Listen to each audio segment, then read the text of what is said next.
It's one small step for man, one giant leap for mankind. This is the Cosmic Voice.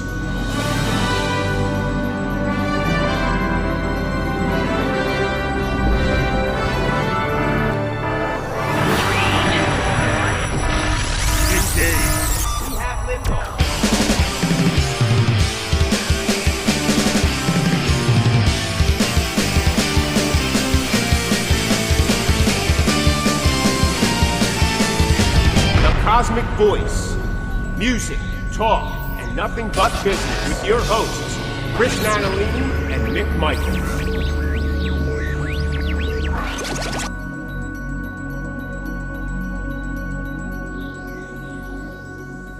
Hello, everyone, and welcome to the Cosmic Voice. This is Season 6, Episode 3. I am here with my co-host, Chris Natalini. What's going on, everyone? And I am Mick Michaels. Welcome back, everyone, to another show. Chris, my October Bronian brother, how are you? I'm doing awesome, man. Doing awesome. It is October. It's fall, officially. I'm excited.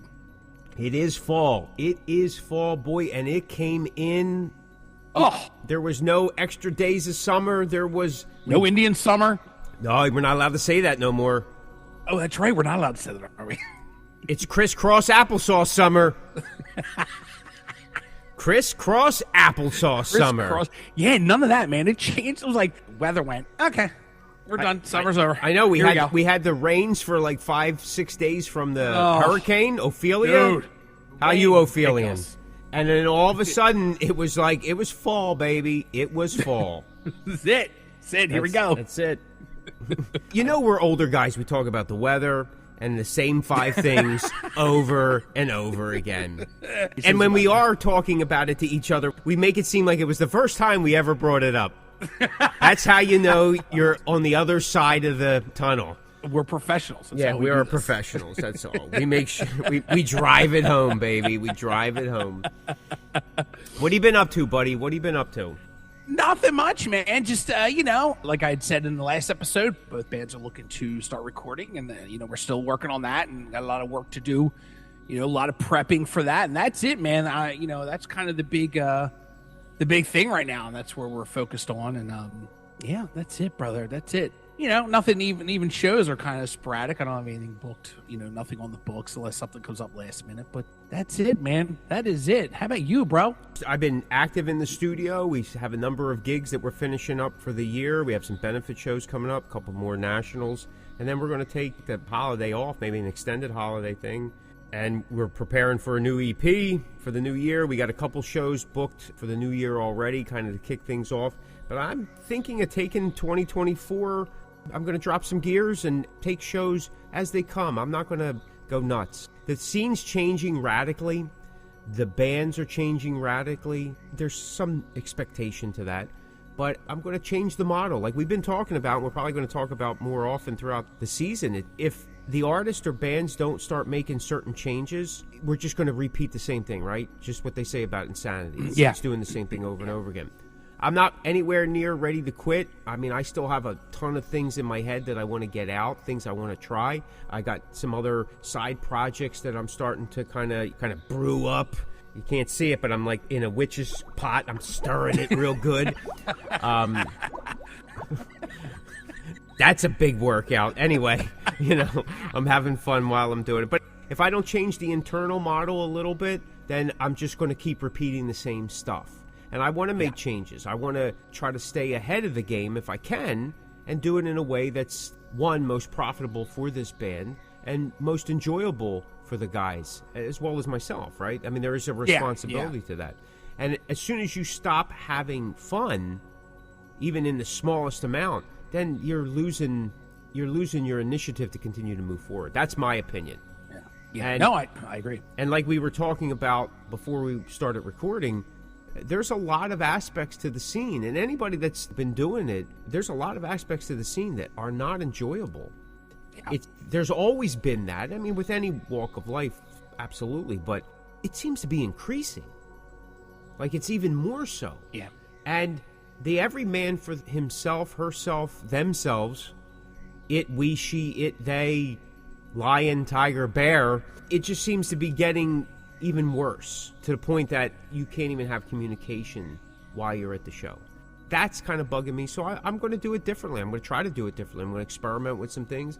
My mentality, and maybe it's an older person's mentality, but less is more, and I can get more done with less. I really can. I'm more bang for the buck. This is a business, and the model is starting to fray on the ends. It's time to cut that. Cut that fray off, or take it to the seamstress and get that thing tailored up, baby. Tailored up. Listen, you just don't let your beard go nuts, right? Every so often, you got to take out some oil. You brush it. You gotta, take out the clippers. You trim reshape it. Yeah. Yep. You know how that works. True. Well, it's the same thing with this. Like, you can keep producing music, keep doing what you're doing. Like, if you're happy with that model, do it. But how it's being distributed, how it's being brought to the public, how maybe you're performing, how you're doing these other things, to me, I think for a lot of us, especially us old heads, you know, like I've talked about it before, your demographic is literally dying off. You need to maybe make a change, right? Because there's some things. I played a show last night, and I realized that there are some things that I can't compete with the younger generation of bands. They have something that, you know, is innate to that age bracket, to that newness to the scene, where someone that's been around for a while, it just doesn't exist, right? So you have to find something slightly different. And you have to do something that's slightly different than everybody else. And that's what we all say, right? If everybody knew that secret, we'd all be Metallicas. We'd all be Taylor Swifts.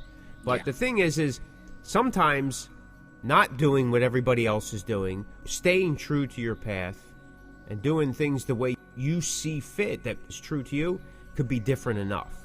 And you're going to get people that appreciate that. You know it. Not everybody's going to be a fan. It just doesn't work that way. For whatever reason, right? They may not like the way you part your hair, or the lack of hair that you have. Maybe they don't like your shoes. It has nothing to do with your music. Right? There's just this wall put up, or this obstacle. Hey, okay. If somebody's rude to me and obnoxious for no apparent reason, I don't care how good they are. I have no interest in their music. 100%. Yeah, I'm gonna, and I'm actually going to drop a big band name here, just for the sake of whatever. But I went to see Dream Theater years ago. I was a huge Dream Theater fan. Like, all the guys that I hung out with, like, we even tried to emulate back in the, the 90s when we were doing the progressive metal. Like, there was some influences there. Well, I went to see them. The drummer at the time got belligerent during the show with the audience. And I was so taken back by it, me and a number of other people, that I was like, that's it, I'm done. After this, I couldn't enjoy the rest of the show, had no interest in listening to him. I haven't listened to him since. I have no interest in Dream Theater anymore. Now, that drummer's no longer with him. I still have no interest in seeing him. And I have no interest in that drummer one way or another. Yeah, that happens, man. I mean, and two, as I've gotten older, there have been things that I've come across, nothing off the top of my head, like the Dream Theater thing, but there have been a couple bands that, I come across or have even played on a festival with, and they've been such, no, you know what? I'm lying to you. I actually do know when I had the chance of opening up for Creator, who I was a huge fan of, growing up, they were super rude and egotistical, and it really took me out of being a fan. And they weren't let way to us directly as a band, but the rules that they had laid out really made it difficult, even merch-wise. We had nowhere to sell our merch because they just treated everybody like garbage. And I don't even know if I've listened to a Creator record since then, and I don't even really care to. Like, it's not like I miss them, but that's definitely one of those situations too that like yourself, there, and I have also run into local bands that, if they come off a certain way, like, I don't care what your shtick is on stage, like, that's cool if it's on stage, but I have run into a couple bands where they've been really, really just rude or ignorant or egotistical, and I go, I don't even care if you're the greatest band on the planet. Like, I have no time for you.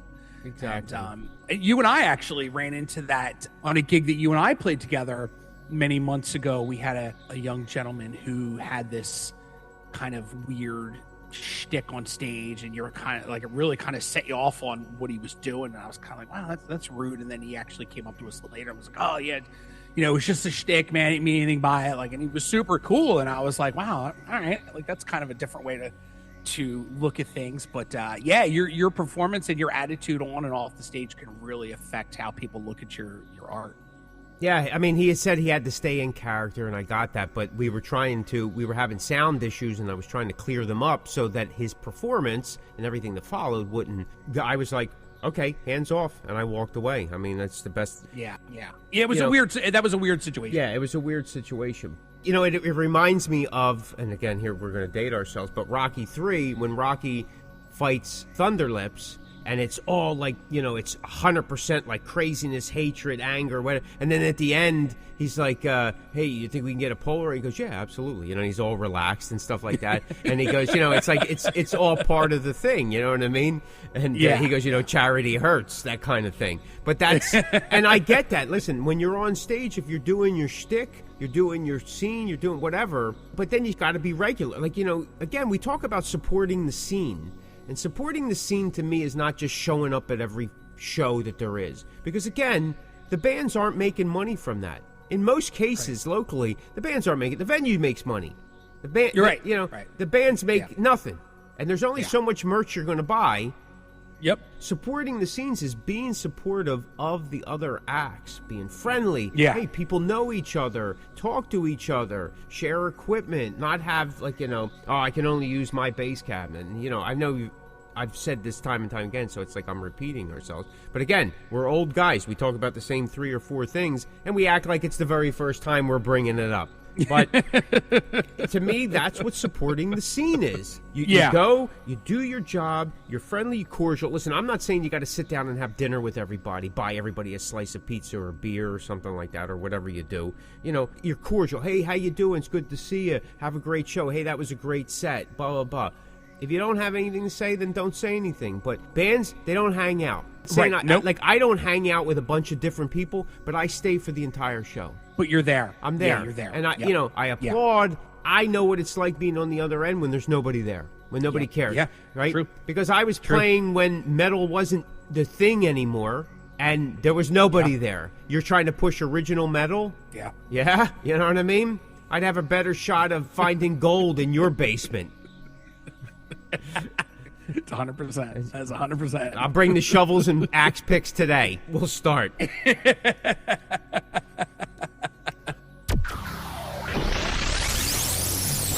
Russ the Boss.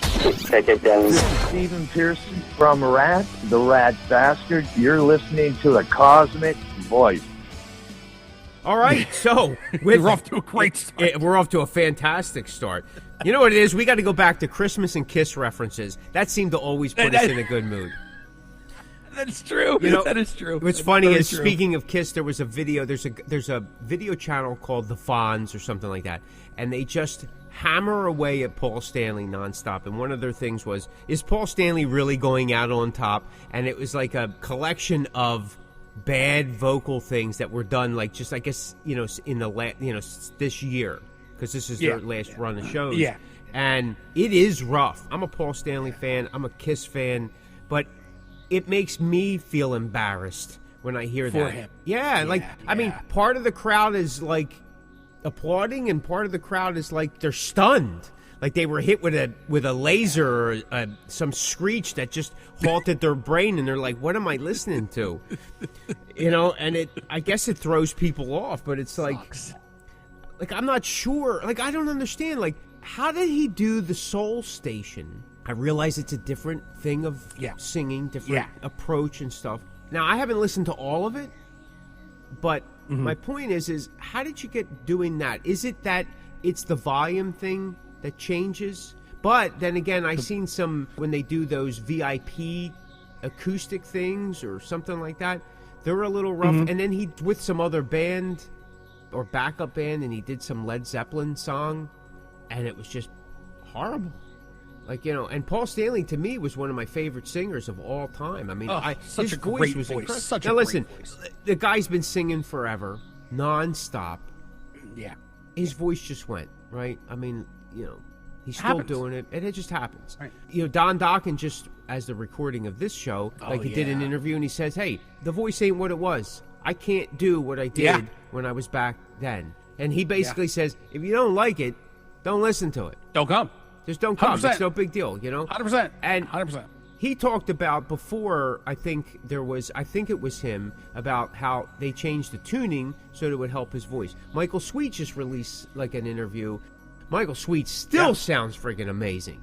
Like he's an unbelievable singer, an unbelievable guitar player. But they've dropped tuned so that he can preserve his voice.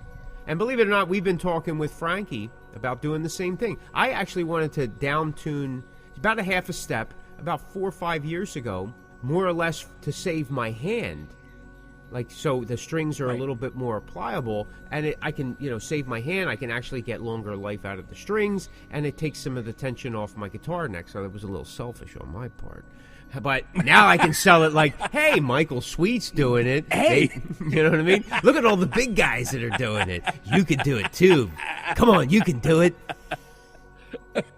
As I said in the beginning, it's about changing that model a little bit. If you want longevity, if you want to keep going, you enjoy what you're doing, you may have to tweak it, man. You may have to tweak it. Sooner or later, I may have to bring in stretchers and wheelchairs just to get us up on stage, and then they drop us off, and then some big guys come later, pick us up, and take us back down, and we just kind of get rolled into the van. We're like part of the fixtures. Well, hey, man, like, listen, I don't know the whole reasoning behind it, but, as of this recording, Aerosmith just canceled the entire tour. It was originally supposed to be 30 dates because Steven Tyler, blew out his voice. He's still getting some serious issues, but, as of this recording, they had to cancel the entire tour. And what did he do? Like, are they tuned down for him? Like, what caused him to, damage his vocal cords so bad that they had to cancel a whole tour? I mean, it's crazy.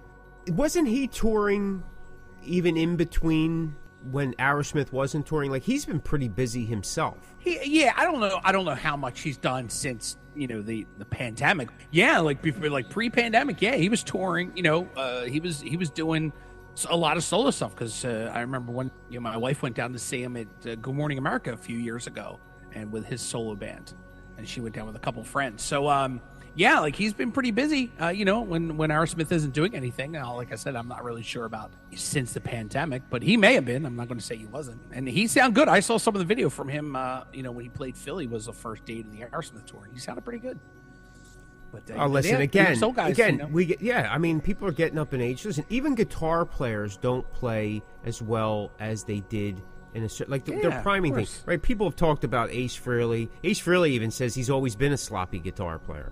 But as you get older, sometimes you just get, you lose that flexibility, the dexterity, the hand-eye coordination, the speed isn't there. It happens, man. It happens. It's just the way it goes. And the guys that you don't hear so much, like it doesn't seem like things are a problem for them, is because they started to change things early on. Start to change things and mold around to what they're doing or can do at that point.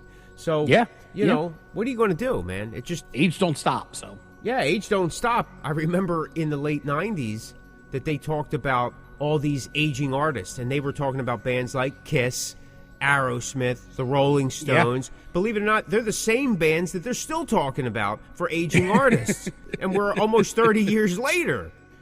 You're right. So artists are going longer and longer and longer. Like, how many guys from the 60s are still performing? There's not many guys from the 70s that are still performing. There's not guys from the 80s that are still performing. Right? But there's all those bands, like those legacy bands, I guess they call them now, right? The 30-year plus legacy bands that are still performing. And when I say Aerosmith, the Stones, Kiss, those kind of bands, they never stopped. It's different there's different, like some legacy bands where they haven't done anything for 2-3 years, and then they never really broke up. They all just did, and then they come back and do. It's way different. It's way different for those kind of bands than the bands that never stopped. I mean, look, say what you want about Kiss. These guys have been going for 50 years. Are they using backing tracks? Sure. You know, Motley Crue, they had time off. They were doing, I don't know what they were doing. You know, but they weren't touring as Motley Crue and doing such heavy schedules. You know, Vince Neil would go out for a couple weeks. Nikki Sixx did all these like side projects, and they would do like little tours or something, but nothing that's the magnitude of what Motley Crue was doing when they were in their prime, right? But bands like Kiss, they just kept touring. Yeah, Ace Frehley ain't the band, Peter Criss ain't the band. But that's one of the reasons why, to me, I don't think Peter Criss was able to keep up at a certain point, because he didn't stay consistent with it. It's a different breed. Yeah. You know what I mean? I think Ace just keeps pushing because he's trying to prove a point. I watched one video he repeated parts of the set because he had no idea. The backing band's looking at him and they just got to follow the leader.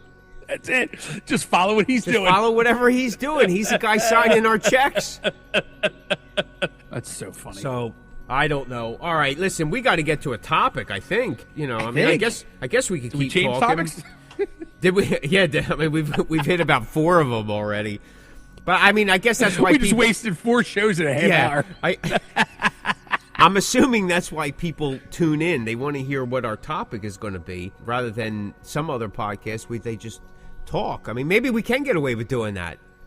I don't know. I don't know. It's maybe. I think you and I need to. We need focus. We need a little bit of focus. We do. We do need focus.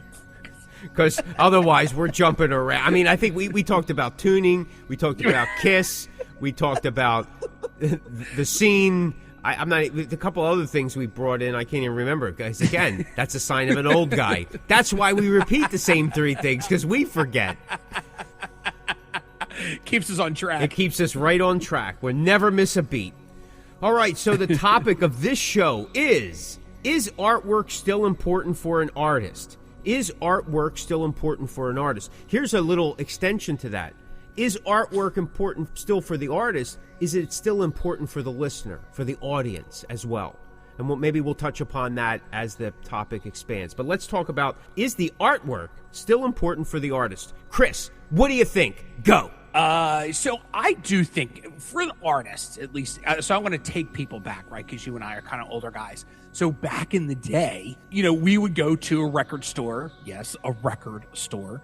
And we would, and I think we may have talked about this on a previous show. I'm not really sure how long ago. But what we would do is we would flip through the vinyl. We would flip through records. And I know a lot of younger fans, for those younger people that are listening, that are into buying vinyl. We used to flip through the vinyl, and me, and I'm sure you did too. Like our circle of friends, we all did the same thing. We would pick the coolest cover, and that's, for us, we were Friday night mall guys, right? Like we would go to the mall on Friday nights, and we would always go home with a record. We would flip through, and we would find the coolest cover. That's just how we shopped for records, because we didn't have the internet. We had magazines, we had trading tapes, we had fanzines.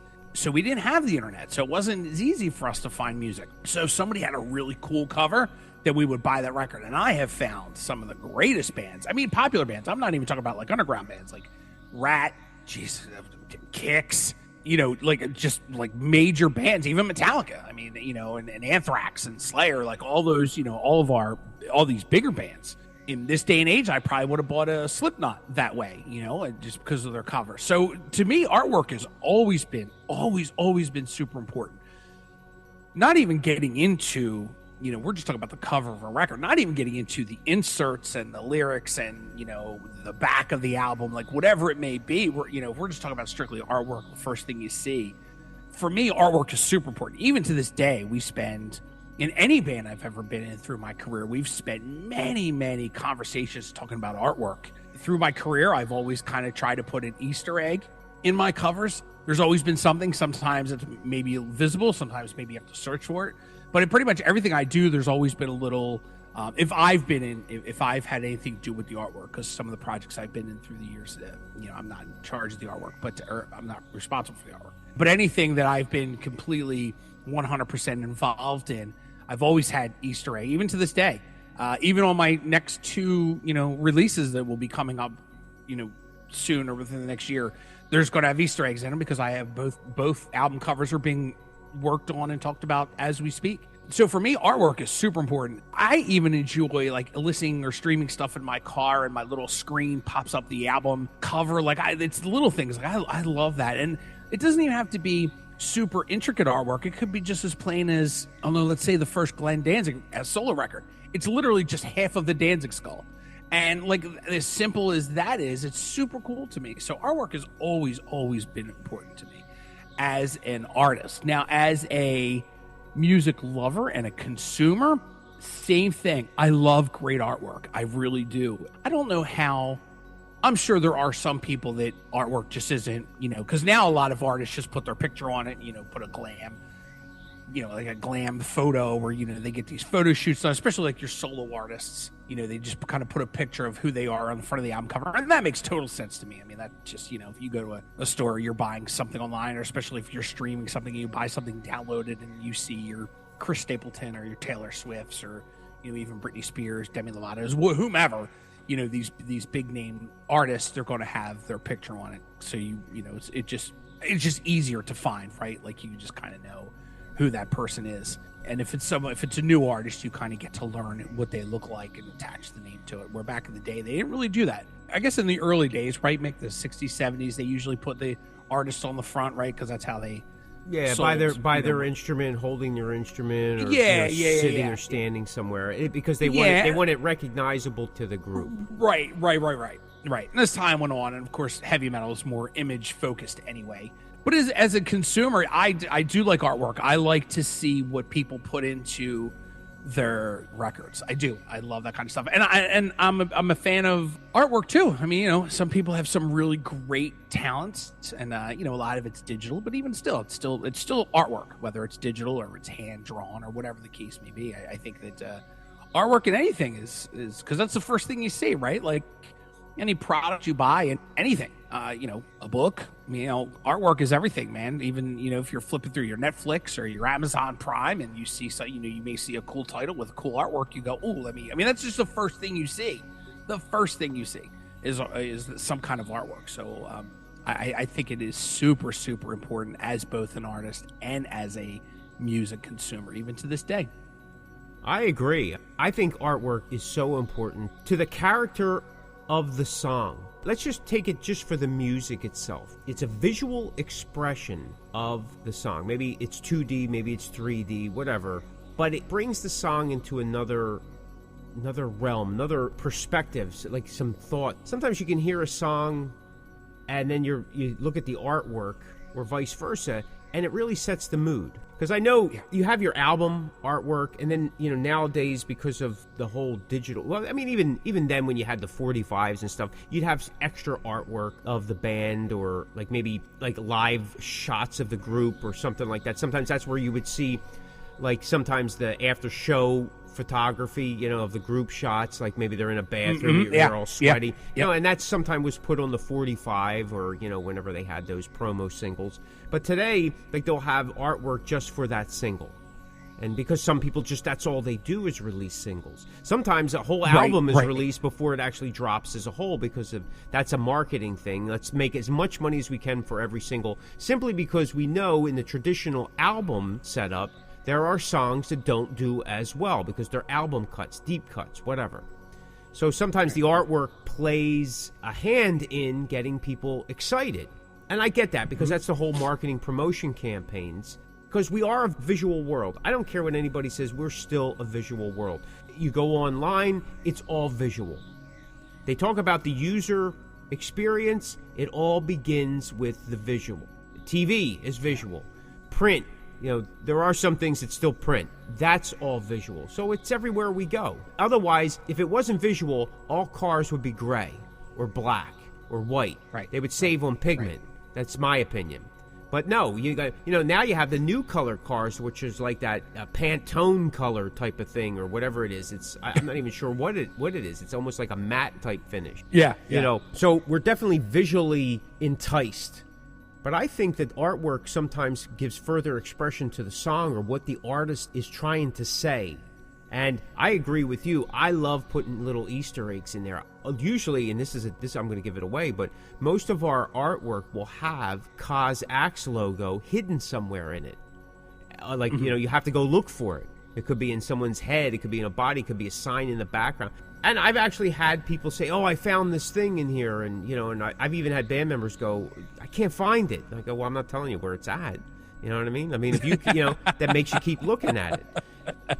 I will say this, from a personal aspect, we struggled with a couple of the albums that are no longer available because they suck audio-wise. Songs are good, but the digital recordings were not that great. But the artwork can get slightly out of hand when you got too many chefs.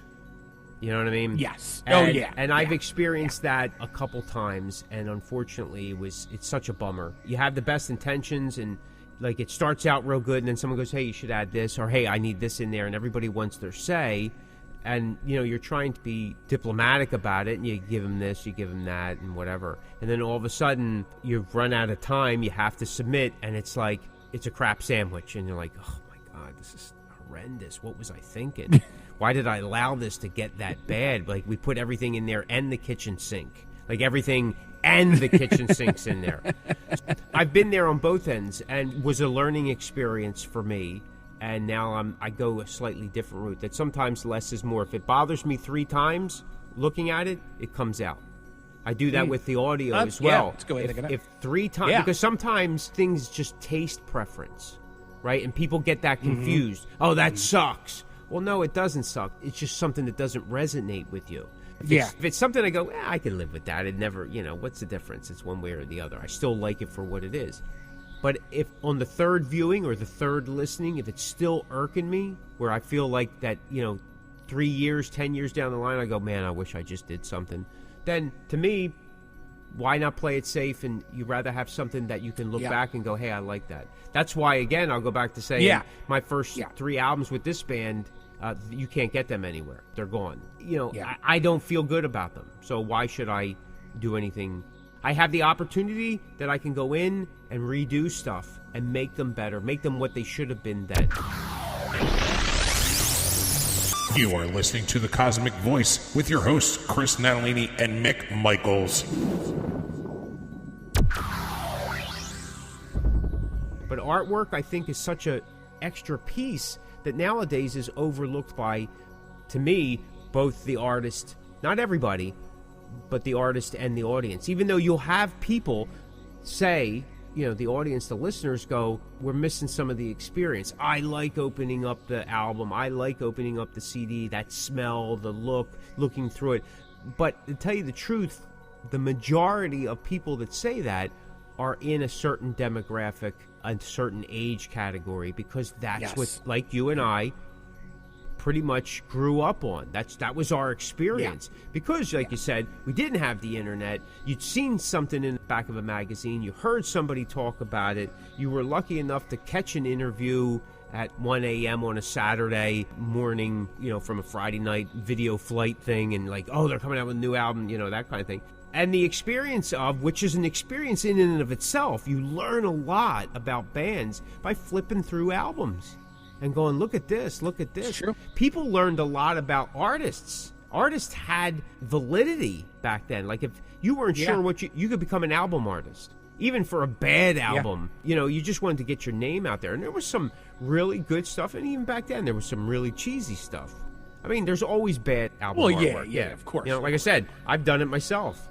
I've done it better than anybody. Bad album artwork. Oh my God. So I've never, though, for me, and the band experiences that I've had, I've never been brave enough just to put the band on the album cover, the faces. And I know Kiss was a monster for that. Animalized and the Elder, at those times, and then I think Hot in the Shade was their next one. They were kings of putting their faces on the album covers, like every single one.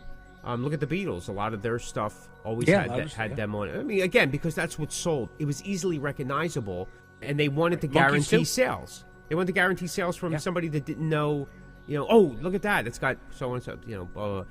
For us, I think in our generation, case in point, Poison's first album had their faces on there, very Kiss-like. And they were done up so much. Like, I remember looking at it like, what is this? And it's like, well, these two guys, they're actually girls, and these are two guys. And, like, there was that whole thing. And it was like, that album cover helped define an era, a certain aspect of the genre. And I also think that early on propelled them to get noticed. And then when people got to see them live, they're like, man, the energy here, what these guys are doing is just amazing for the national scene, right? They were already known in certain aspects, but this really opened up them for everything. And so that's how important it is. For the audience member, I think that they lost some appreciation. Just yesterday, I had gotten information that my band was added to a Spotify playlist, which is very exciting nowadays, right? That's awesome. So I went to it, and I'm scrolling and scrolling and scrolling. And this is like an ongoing playlist that must have 1 billion songs on it. You know, it's scrolling, and I can't read the text that fast on my phone. So I'm starting to look for the artwork. But then you're looking at the artwork that's just a bigger than a pinhead. And I'm like, none of it's distinguishable. Right. So you can see that the labels or the distributors, they want artwork to have some kind of representation. But at the same time, is it making the same impact? I'm going to say no. You can't see it. At least I can't see it. Yeah. Right? No, that's especially on your streaming services. I think that's fair. But then you turn over to like a Bandcamp, you can see the full artwork on there when you're scrolling through artists and bands. But no, I completely agree. I think with Spotify, because we're talking about streaming services, I think it is. It's super hard to find, and if you don't know what you're looking for, then you'll totally skip over it. I mean, you just will. Well, you know, and I do know that there's a model thought that, okay, we have to have certain elements, we have to have a certain perspective, a certain feeling, because it's a certain kind of music. This is what fans of that style are looking for. So I know when we were doing the Hereafter EP, there were certain elements that we wanted to include because of the kind of music it was. However, I felt that it was important to have some feeling of callback to the first EP so that there was some continuity to the band, to the music, to the artwork, so that it represented us as not just a one-off here and a one-off here. Like there's some thought process. To me, I mean, again, it could be a generational thing, could be part of my background and my training, but artwork is so important. So important. Whether it's the single artwork, it's the whole artwork. Because to me, it is an extension to the song. And if you're going to be promoting it for a while, using that, and especially on social media as you do across your brands, right? If it wasn't so important to some level, then everything would just have your band's name slapped on it in a black background. Your logo, background. Now, sometimes that's just as nice, right? Metallica did it. The Beatles did it. Rolling Stones did it. A lot of people have done it over and over and over again because that sells too. It doesn't necessarily sell your first time out. It sells once you've been established because people just get excited just at the name, just at the logo, especially if you have a nice logo. I understand that. It makes sense because after a while, it is what it is. So, yeah, I still spend a lot of time. There's discussions about it, and sometimes it's a labor process. You want to make sure that you're coming across, you know, and like I said, from experience, with having some bad artwork, unfortunately, released, the attention to that is so much more. I think a lot of bands can talk about they've had bad artwork experience. Like I mean, you could look up now, 10 worst album covers of all time, and I'm sure 3-4 of them will be metal covers.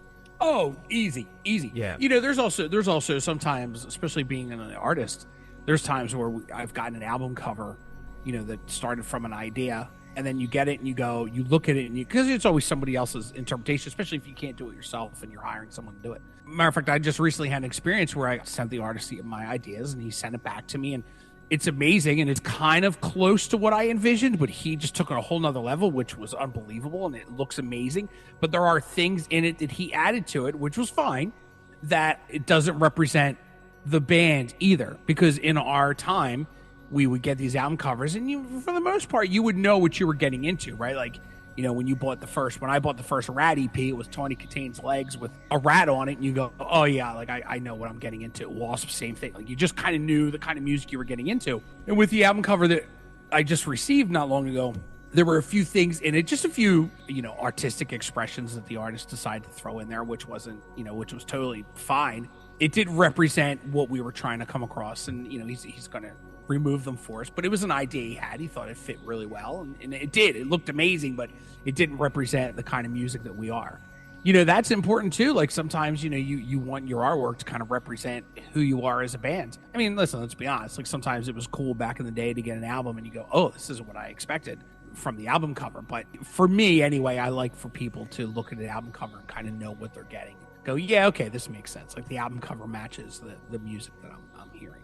That's what I'm saying. There's certain like check boxes for certain styles or for certain genres that fans of that kind of expect or want or long for, and it's enticing. So it becomes some kind of marketing aspect to it, right? It's really knowing what you're...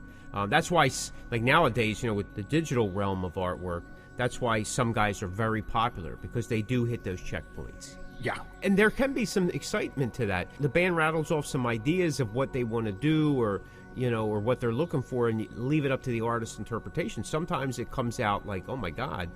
And other times you're like, let's just tweak it here and there. I mean, listen, we all can't get real easy and lay out a black trash bag and spray some water on it and take a picture and write "slippery when wet." It just doesn't necessarily and sell millions and millions of albums. It doesn't happen that way for everybody. But we try, right? We try. We do try. Yes, we try. I wish I thought of that. I wish I thought of that. That's like, man, I'm not even sure if that would go over today. Like, you think about it, people were like, well, no. But, I mean, it was especially since they couldn't use their first album cover, or original album cover. They wound up using it anyway, like on shirts and other things. Yeah, that whole thing didn't make sense. And the original album cover for the Guns N' Roses, Appetite for Destruction, they used it on the inside. Right now, it was the cross. With the it was the cross is what they ended up, which became the most popular part of their logo. Was, the cross with the 5 skulls on it. So, yeah. I would listen. We all can't be Metallica with a black cover with the "Don't Tread on Me" snake in the one corner and your logo in the other. You can barely see either of them. And still be selling. All these years later, like we. Well, again, remember that came out after they pretty much established themselves as the kings of that era of that style. At that point, their first couple albums had some good artwork to it for the time. Yeah, for some iconic. Yeah. Some iconic artwork. Yeah. A lot of those albums, even today, some of them may be a little hokey, a little cheesy, but they're iconic for what they were at the time. A lot of in metal at the time, it was, kind of the heroic, barbarian type of, especially in the early aspects, Which, again, I guess entices that 12-year-old boy who wants to run around in a loincloth. I don't know, you know what I mean? But listen, I think it's important. That's just me. And then I've talked to some artists that don't really care. They just slap their name or logo on it, a colored background, and boom, that's it. Especially because we are in a single release world, right? Like all these artists just release single. Nobody's really putting out a full record. Right. On a side note, I just saw some advertisements for PR companies that they are going to, as they move forward, especially for 2024, album releases are going to be treated as single releases. And I know this from firsthand with the EP that we're planning on dropping at the first of the year. The whole EP won't drop till later in the year. The label wants to drop them all as singles first, so everything gets its due, which actually quadruples plus the promotion that now you have to do, because you're doing it individually, and you're taking an album or an EP that's 6 to 8 songs, and you're spreading it out now over the course of a year. Yeah. When what sucks is, in my opinion, you're already moving on to something else, and you still have to hold on to this, right? Yep. Drop something, you tour it for a little bit, and as artists, you're continuing to write and record, and you want to get the new stuff, and then now you have to hold on to it because they don't want you competing with yourself. They don't want you competing with yourself. But if you're going to compete with anybody, compete with yourself. At least it's your stuff that you're competing with rather than Metallica, right? So, which is a no-win situation. But, and so then you got to hold off, and the new stuff that you have becomes dated to you. Yeah. And then everything else. So I understand, because all the labels and all the everybody wants to make as much as they can. The output now, because now you have to have artwork for every single song. Yeah. And then you have to have promo for every single song. Rather than 2 or 3, they're starting to push videos again. Even though videos nowadays Yeah. are proving not to increase sales. Just like interviews and promos of the like press releases type thing. They've proven statistically that they're not increasing sales as much as people would want, hope, or expect. So Right. they're not seeing that. But they want this video representation for whatever reason, but it doesn't really make a difference because if you don't have the right algorithm, you don't have the right SEO set up, if you're missing on certain ranks, or if you're not already paying for that promotion or that piece of promotion to increase your views, you know, now it's called organic, but it's really not. You're paying for people just to look at it and whatever.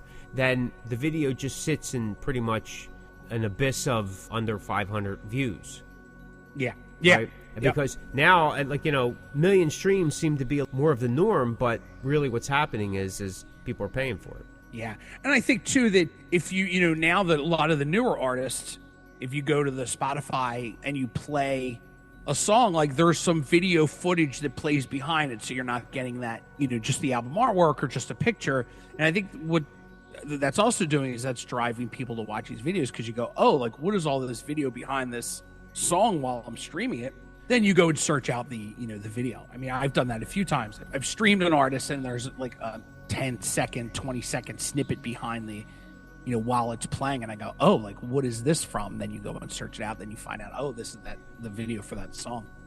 Right. So the flip side of that is it does start to get costly. Like, so if you have to get Oh, artwork produced and you're not doing it yourself, it's not all in-house, it's going to cost the band a little bit more money. They want videos for every single single. The problem is indie and the trench bands don't have that kind of budget. So they can't put themselves in the video all the time either because that's costly. It's time consuming. Yeah. It's a longer wait in between, especially if you're using a service, then you have to do the editing. If you're doing it all yourself, that's okay. But what happens is if you have a regular life and you're trying to write music and perform, now you're filming videos, editing videos, trying to promote videos, and it's taken away from what the artist is doing. Yeah. These bigger guys, I get it. When that's your job and you're paid for it and there's financing for it, you can shoot videos all the time. Yeah. You know, do this in the morning, you know, you have a schedule. But for the regular people, it gets tough. So we can't afford to be in every single video. Like, we just released a video for one of the final singles from our cover EP. People like it. We shot it while we were on the road, but somebody goes, you guys weren't in it. I'm like, well, yeah, because it doesn't always happen that way. I mean, sometimes, you know, if you're filming it, you can't be in it, right? It's kind of a weird thing like that. Yeah. And it's sometimes you just have some kind of representation, right? Because somebody needs something visual. Like, as popular as they had gotten those audio videos, you know, like it's just an album cover and, you know, some information in the song plays that everybody was doing, they're starting to fall out of favor now. Because they found that they're just not holding the interest. If you're using your phone, like if you're listening to music, like sometimes you'll stream music on YouTube. Like if you're doing it during work and you're watching video, you're not getting work done. So does it really make a difference? Because you're streaming them from the distributors and it's just a picture of the album cover anyway. I understand it, but it is going to get costly for the artist, especially if you're a new and upcoming artist, you know, or you're just not making things meet, can be costly. So there's stuff that you can do yourself, and I think it's a viable option, and you just get as creative as you can, man. I mean, you do what you can, you reuse things if you have to, you know, repurpose them, so to speak, and save yourself some of that grief. But I think album artwork is important. I'm sure I do too. Not everybody's going to agree with that, depending on your generation. If labels are still asking for it, if PR people are still asking for it, just like photos of the band or, you know, whatever, good logo and stuff, then it's still a valuable piece. Though we're not in a physical market the same way, but vinyl sales have surpassed CD sales. And for us, you and I, our genre, CD sales are still key at the show, at the merch table. I just sold a bunch last night at the show. Yep. And because people still want something. There's album artwork there. People are going to open up. They're going to take a look at it. It could be simple. It doesn't have to be over the top. It's some representation for the band. Because if that wasn't the case, every T-shirt would just have the band's logo on it. Right. You know, but what entices guys a lot of times, it's that crazy artwork that helps promote whatever it is. The artwork. Yeah, so that's where I'm at. I agree. You got anything else you want to add? No, man. No. That's it. I've said my piece. All right. If you like that episode, check out some of our other episodes at www.thecosmicvoice.com. Step into the Cosmic Verse. You'll never know what you'll find. Thanks so much for listening. This is the Cosmic Voice. Be sure to check us out at thecosmicvoice.com. Like and follow us on Facebook at The Cosmic Voice. You can find The Cosmic Voice everywhere you listen to online podcasts, like Deezer, Google Podcasts, Apple Podcasts, Spotify, Anchor, Stitcher, and so many more. All right, folks, that's going to do it for us. If you're hearing this message, you've listened to the entire episode. And for that, Mick and I would like to thank you from the bottom of our hearts. And we hope you enjoyed this new episode. And if you did, please leave us a review on Apple Podcasts and Spotify. Also, feel free to let us know what topics you'd like to see covered in future episodes of The Cosmic Voice. And you can get in touch with us through thecosmicvoice.com and, of course, all of the Cosmic Voice social medias. Take care and be safe. You're listening to the Cosmic Voice. Music, talk, and nothing but business.